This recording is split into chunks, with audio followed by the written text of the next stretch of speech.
Bueno, ahora continuamos con la parte 2 del sistema óseo, donde vamos a ver todo lo que es los tipos de huesos y vamos a ver la parte de fisiología, de remodelación ósea, de los factores que afectan la remodelación ósea y las hormonas involucradas en esta remodelación.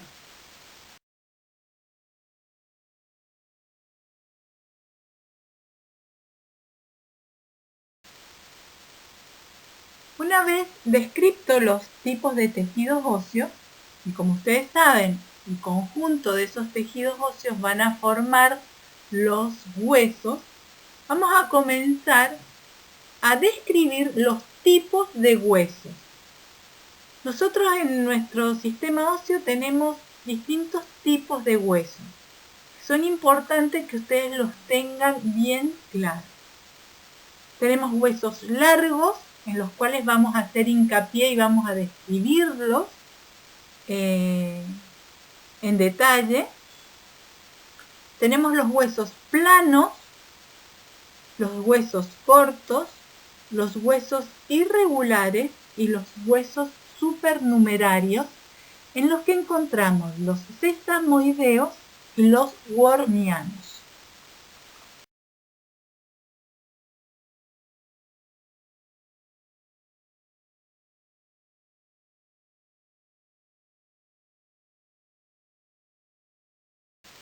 Bueno, vamos a empezar a describir los huesos largos. Ejemplos de huesos largos tenemos, por ejemplo, el hueso que forma el brazo, que se llama húmero, el que forma el antebrazo, o los que forman el antebrazo, que son el cúbito y el radio, los que forman parte de la mano, los que forman la palma de la mano, que se llaman metacarpianos, que forman los dedos, que son las falanges, el fémur, que se encuentra formando el muslo del miembro inferior, tibia y peroné, que forman la pierna, los metatarsianos y falanges, que también forman parte de los pies.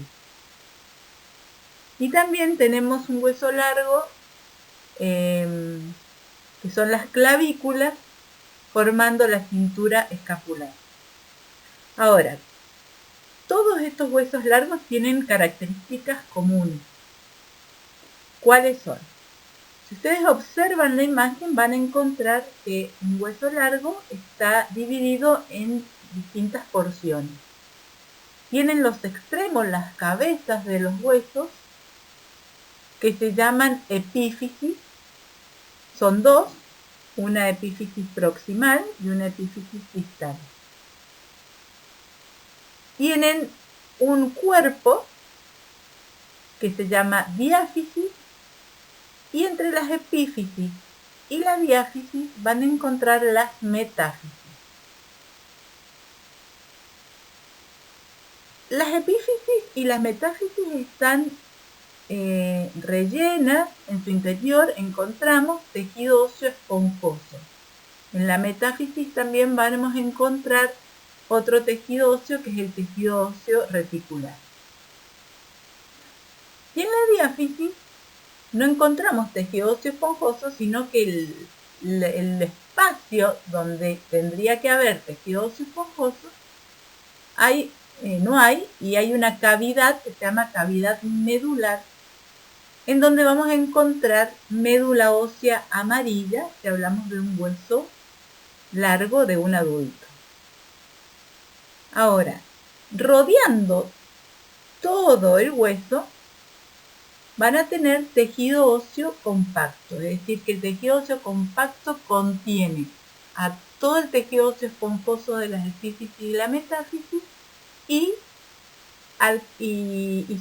forman las paredes de la cavidad o canal medular.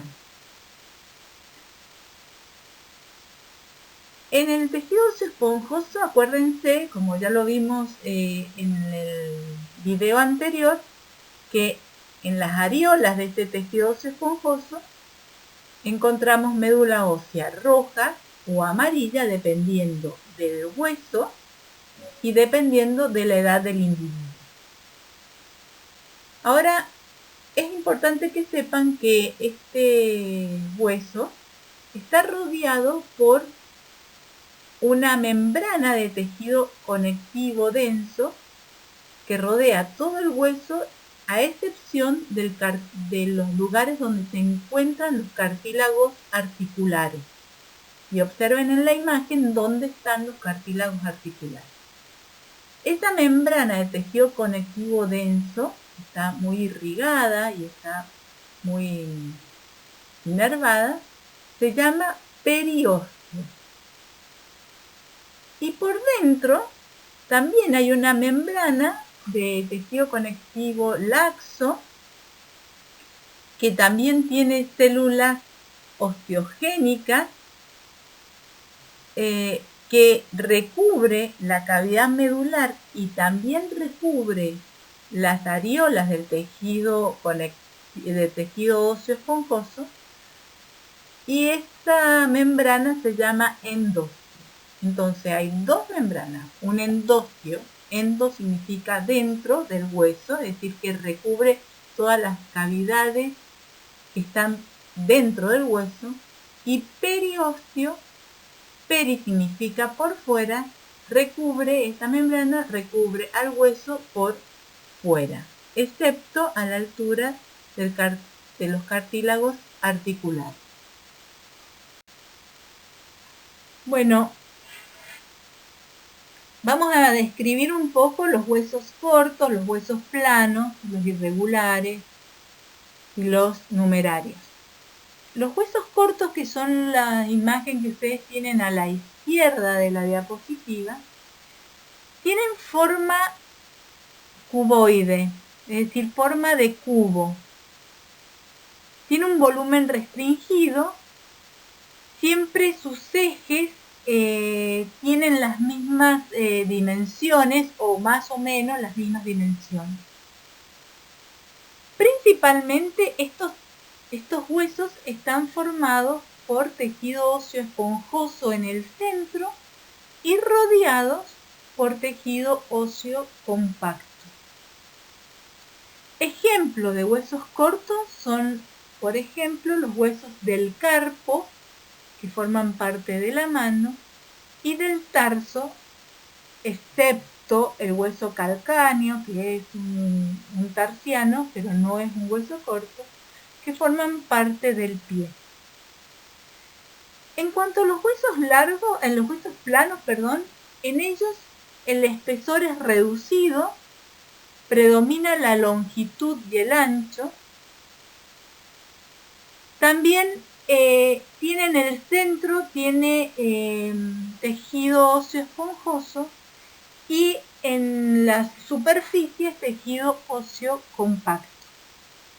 Ejemplo de este tipo de huesos son los huesos de la cavidad craneal, por ejemplo, como el frontal, parietal, temporal y occipital. También el esternón, las costillas y la escápula.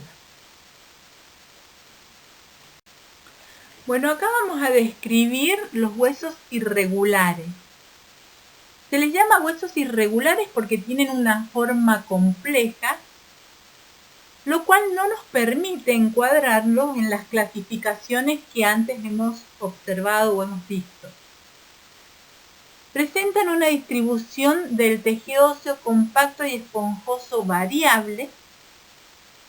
Y ejemplo de estos huesos son las vértebras, el sacro, el coxis, el calcáneo, que es, yo les puse la imagen del calcáneo para que ustedes pudieran observar dónde se encuentra el calcáneo, que es un hueso difícil de ubicar, los huesecillos del oído, la rótula y los huesos de la cara.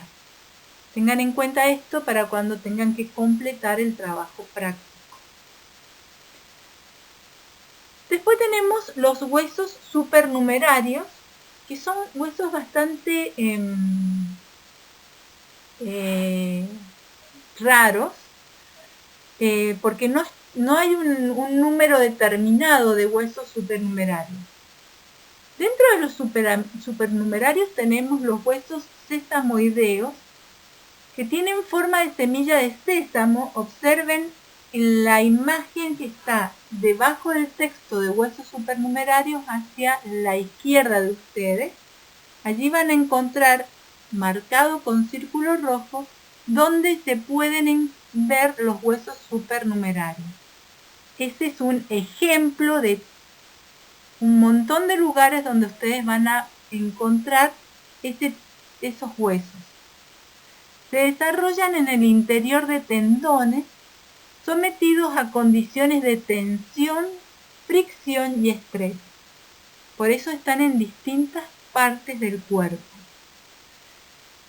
Y después tenemos los huesos suturales o wormianos, que son pequeños huesos. Observen en la imagen del mismo texto abajo, pero hacia su izquierda, hacia su derecha. Son pequeños huesos ubicados en la sutura de las articulaciones móviles. Número de huesos que hay en el esqueleto de los supernumerarios va a depender del individuo. No hay un número exacto. Bueno, en esta filmina yo se las puse para que ustedes puedan dimensionar de cuán irrigado e inervado se encuentran los huesos. Sean huesos largos, huesos cortos, huesos planos, irregulares, cualquier tipo de hueso está sumamente irrigado e inervado. En este caso, en la imagen, ustedes tienen tienen la mitad de un hueso largo. En este caso el ejemplo es la tibia, donde pueden observar que existen agujeros, se llaman agujeros nutricios. Al más importante se le llama agujero nutricio, que es el agujero de primer orden. Obsérvenlo en la imagen que está en la mitad de la diáfisis. Y después tenemos otros tipos de otros agujeros de segundo orden y tercer orden. Por esos agujeros hay un paquete neurovascular que entran las arterias al hueso o salen las venas del mismo. Entonces, si ustedes observan la imagen, van a ver que tienen el agujero nutricio, tienen una vena nutricia que sale con los desechos y los metabolitos del productos de la célula del tejido óseo, y entran arterias nutricias llevando nutrientes y oxígeno. Esos grandes vasos que entran por el agujero nutricio o de primer orden se ramifican hacia los extremos. Pero también van a poder observar que tienen venas metafisarias y arterias metafisarias a la altura de la metáfisis, que también las arterias llevan nutrientes y oxígeno y las venas recolectan el desecho metabólico de las células de los tejidos y también transportan dióxido de carbono.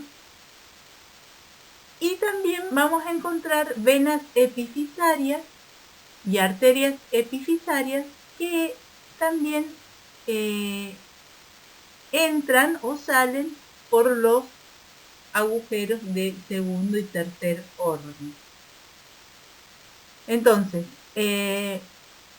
también tienen el periósteo. Hay arterias y venas que irrigan al periósteo.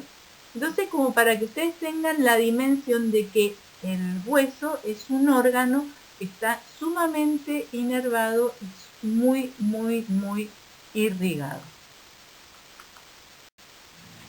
Bueno, y ahora entonces vamos a entrar a lo que es la remodelación ósea. Este es un tema importante que lo tienen que saber. Pueden ampliar con el libro, pueden ampliar con la guía de estudio estudio que se les ha dado junto con el trabajo práctico y estos videos tienen la parte de la guía de estudio.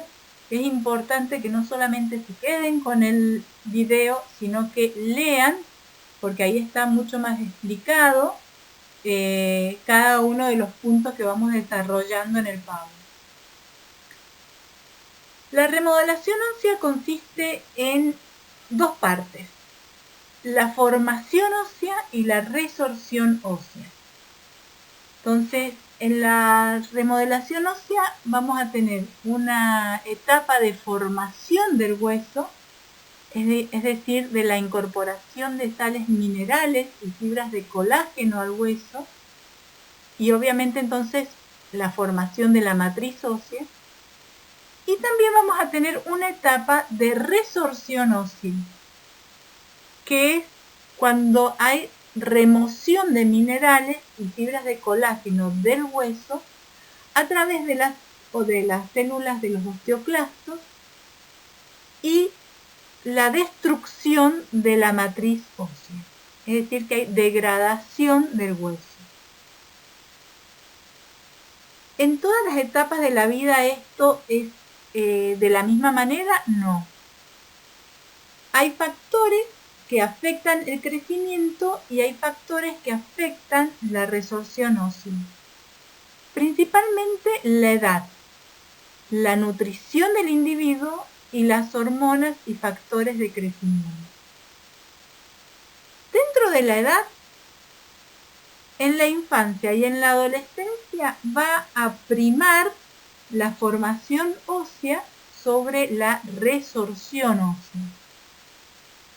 Es decir, que va a haber más formación de hueso y menos destrucción del hueso.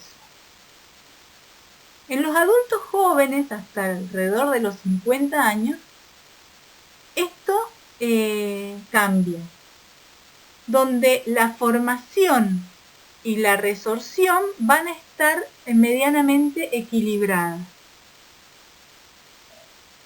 Y pasando los 50 años aproximadamente, se va a invertir las etapas de la remodelación ósea. Es decir, va a haber menos formación de huesos y más resorción ósea. Por eso es que acá aparecen los problemas ya de, por ejemplo, cuando uno se quiebra, la recuperación en un adulto mayor siempre es más difícil que si fuera en un adulto joven, y mucho más fácil va a ser en un niño o en un adolescente. Es precisamente por este proceso de remodelación ósea. En cuanto a la nutrición, es importante que incorporemos minerales y vitaminas que ayudan a mantener la estructura del tejido óseo. Dentro de los minerales, principalmente el calcio y el fósforo, el fluoruro, los magnesios, manganeso, hierro. Dentro de las vitaminas, la vitamina C, la K, la B12, la vitamina A, la vitamina D, también son importantes para la mantención de la estructura del tejido óseo. Y las hormonas y los factores de crecimiento son sumamente importantes porque son los que van a regular realmente la fisiología ósea, que lo vamos a describir en la próxima diapositiva. Bueno, en cuanto a las hormonas se relacionan con el sistema óseo y también están directamente vinculadas a la edad del individuo. Entonces las vamos a ir describiendo o vamos a ir viendo, dependiendo de la edad, cuáles son las hormonas que predominan en este proceso de formación del tejido óseo. En la niñez, predominan las hormonas del crecimiento. La hormona de crecimiento es una hormona que se produce, se secreta en una glándula que se llama hipófisis, en una parte específica de la hipófisis, que es la adenohipófisis, y que la vamos a explicar cuando veamos sistema endocrino. Pero esta hormona del crecimiento, sumamente importante en la edad de la niñez y adolescencia, estimula a los factores de crecimiento similares a la insulina, que se producen en el hígado y en el tejido óseo y se llaman IGF. Estos factores de crecimiento promueven la división celular en la placa epifisaria. Acuérdense, la placa epifisaria que se encontraba en la metáfisis y también en el periósteo. En el adulto, si ya nos vamos a la etapa de adulto, estas IGF ayudan a mantener la masa muscular, ayudan a mantener al tejido óseo y también ayudan a reparar heridas. Otras hormonas que son sumamente importantes y por eso se hacen los test de la actividad de la glándula tiroides cuando el bebé nace, es la T3 y la T4, que son las hormonas producidas por la glándula tiroides, la tirotrofina y triiodotironina. Estas hormonas aceleran el desarrollo del sistema nervioso y el sistema óseo. Son sumamente importantes en el desarrollo, no solamente del sistema óseo, sino del sistema nervioso. Y después tenemos también la insulina pancreática, que es una hormona que se produce en los islotes de Langerhans o islotes pancreáticos en el páncreas y que promueven el crecimiento óseo mediante el incremento de la síntesis de proteínas óseas. Es decir, proteínas que van a formar parte del tejido óseo. En cuanto a la pubertad, las vedettes de la pubertad son las hormonas sexuales, tanto estrógenos como testosterona. Estas hormonas se producen en los órganos, en las gónadas, en los estrógenos, en los ovarios de la mujer y la testosterona en los testículos, en el hombre. Pero sí también tienen que saber y tener en cuenta que en el hombre también van a encontrar pequeñas dosis de estrógeno y en la mujer van a encontrar pequeñas dosis de testosterona. Esto está dado por otra vía metabólica de las hormonas que es producida a nivel de la glándula suprarrenal. Bueno, pero todo eso lo vamos a ver cuando veamos sistema endocrino. En la primera etapa de la pubertad, ambas hormonas, tanto estrógenos como progesterona, estimulan la actividad osteoblástica y la síntesis de la matriz ósea. Acuérdense, los osteoblastos son las células que van a formar la matriz ósea no mineralizada y una vez que se mineraliza esa matriz ósea, se transforman en osteocitos. En la segunda etapa, principalmente los estrógenos, en la segunda etapa de la pubertad, producen el ensanchamiento de la pelvis en la mujer y el cierre de la placa epifisaria en ambos sexos. En la mujer, el cierre de la placa epifisaria va a ser más rápido a una edad más temprana que en el hombre, precisamente porque tenemos mayor cantidad de estrógenos. Bueno, y en el adulto, tanto los estrógenos como la testosterona contribuyen a la remodelación y ayudan a la remodelación del hueso y ayudan a que haya un equilibrio entre la formación y la resorción ósea. Cuando la mujer deja de menstruar, entra en la etapa menopáusica, se dejan de producir estrógenos en cantidad, lo que hace que principalmente en la mujer haya más posibilidades de daño, de degradación de hueso, por lo cual están más predispuestas a la osteoporosis, a las quebraduras y demás.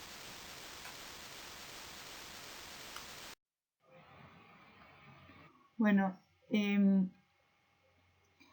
vamos a, en esta filmina lo que quisiera es que pudiéramos ampliar un poco más sobre la relación de las hormonas sexuales y el tejido óseo. Como ustedes saben, los andrógenos, como por ejemplo la testosterona, es la hormona sexual masculina. Y esta hormona tiene un efecto anabólico sobre el hueso. A través del estímulo de los receptores de los osteoblastos.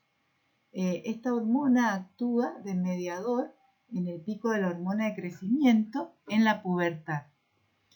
Cuando se administra testosterona en jóvenes antes del cierre epifisario, esto genera un incremento de la masa ósea y en las mujeres con exceso de andrógenos también representa ese exceso de andrógeno una densidad ósea más alta. Cuando empieza a disminuir la producción de testosterona en los hombres adultos, en los hombres mayores en realidad, esta disminución es progresiva y es lenta. Lo que hace que la pérdida ósea sea más bien lineal y menos abrupta que lo que sucede, como vamos a ver enseguida, en la mujer. Mientras disminuya la producción de andrógeno, es claro que va a haber menor densidad ósea, disminuye también la densidad ósea. Lo que pasa es que en el hombre es como ese efecto y esa disminución de la densidad ósea es menos abrupta que lo que pasa en la mujer con la pérdida de estrógenos. Entonces, en la mujer, ¿qué es lo que pasa con los estrógenos? Que serían las hormonas sexuales femeninas. Estas hormonas son esenciales para el cierre del cartílago de conjunción en la metáfisis.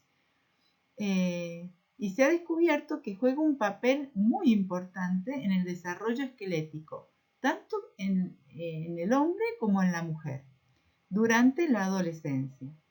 Los estrógenos tienen un doble efecto sobre el metabolismo óseo. Por un lado, favorece la formación ósea al aumentar el número y la función de los osteoblastos. Y por el otro lado, disminuye la resorción ósea. Es decir, que mientras hayan estrógenos produciéndose, la resorción ósea va a estar disminuida y va a predominar la formación de hueso. Los receptores de estrógenos se encuentran tanto en osteoblastos, en osteocitos, como en los osteoclastos humanos. Recientemente se han comprobado que los estrógenos pueden aumentar los niveles de osteoprotegerina, que es una proteína del hueso que está producida por los osteoblastos y que es esta proteína la que inhibe la resorción ósea. Por lo cual es la que juega un papel importante en la regulación de la osteoclastogénesis. Por ello, cuando hay una disminución de estrógeno, como les comentaba recién, esa disminución de estrógenos que se produce en la menopausia constituye un factor patogénico muy importante en la pérdida ósea y este proceso está directamente asociado a la osteoporosis. Por eso la osteoporosis es una enfermedad mucho más preocupante en la mujer que en el hombre. En cuanto a la progesterona, que también es una hormona sexual femenina, es un importante anabólico sobre el hueso. A través de los osteoblastos, actúa directamente a través de los osteoblastos y posee receptores y los cuales estos osteoblastos poseen receptores para esta hormona. Por lo cual también la disminución de la progesterona hace que disminuya abruptamente en la formación de hueso o el proceso anabólico en la formación de hueso. Y como ustedes van a ver más adelante, tanto estrógenos como progesteronas se pierden, disminuyen considerablemente y se pierden en la etapa menopáusica de la mujer. Esta imagen se las pongo ya que hablamos anteriormente de la osteoporosis. Se la pongo para que ustedes puedan ver la diferencia entre un hueso de una persona adulta, joven, y un hueso de una persona menopáusica, es decir, que tiene ya deficiencias de estrógeno y con osteoporosis. ¿Sí? Podemos ver que hay un desequilibrio en las llamadas unidades multicelulares básicas con recambio óseo elevado y aumento en la tasa de destrucción como es lo que sucede en la menopausia. Podemos ver que en osteoporosis hay factores de riesgo, o los factores de riesgo más importantes de la osteoporosis son los factores genéticos y nutricionales, el estilo de vida, los factores hormonales, como hablamos anteriormente, y reproductivos, la medicación, personas que toman corticoides, diuréticos, también hacen que sean más propensas a la osteoporosis, y algunas enfermedades como celiaquía, artritis reumatoidea, y factores relacionados con las caídas, como puede ser debilidades de los cuádriceps y alteraciones visuales. Bueno, ahora vamos a ver dos hormonas que son realmente importantes en el metabolismo del calcio.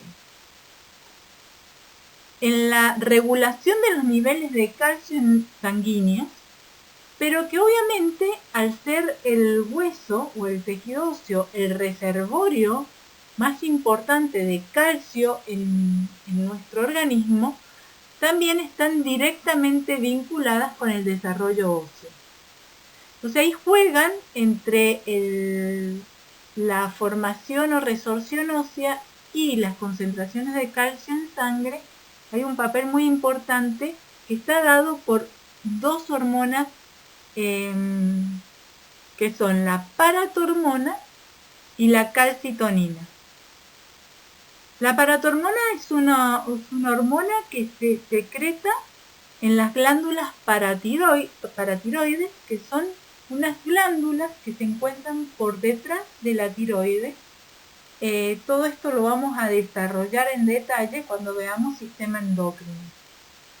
Pero es importante que ustedes sepan que existen.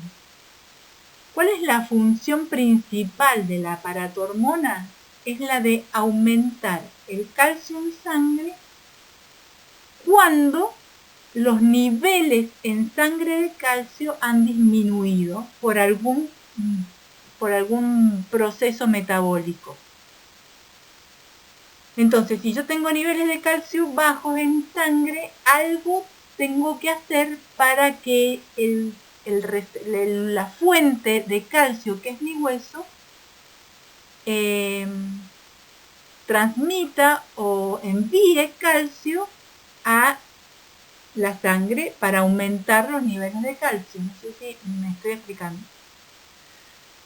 Para ello, la paratormona lo que hace es favorecer la resorción ósea, es decir, activar a los osteoclastos que comiencen a degradar el hueso. También van a activar al riñón para que el riñón libere calcitriol, y el calcitriol va a actuar sobre el intestino delgado, permitiendo que se abran más canales de calcio a nivel del intestino delgado, a nivel de los enterocitos del intestino delgado, y que puedan ingresar más calcio desde la alimentación a la sangre. Entonces, esas serían las funciones del aparato hormona. La calcitonina es una hormona que se secreta en la glándula tiroides, en unas células que se llaman células parafoliculares, que también las vamos a ver en detalle más adelante. Y lo que hace la calcitonina es disminuir el calcio en sangre. Es decir, cuando el calcio en sangre ha aumentado, la calcitonina actúa tratando de sacar calcio de la sangre y llevarlo a el tejido óseo, por lo cual inhibe la actividad de los osteoclastos y favorece la formación del tejido óseo, activando en cierta medida los osteoblastos.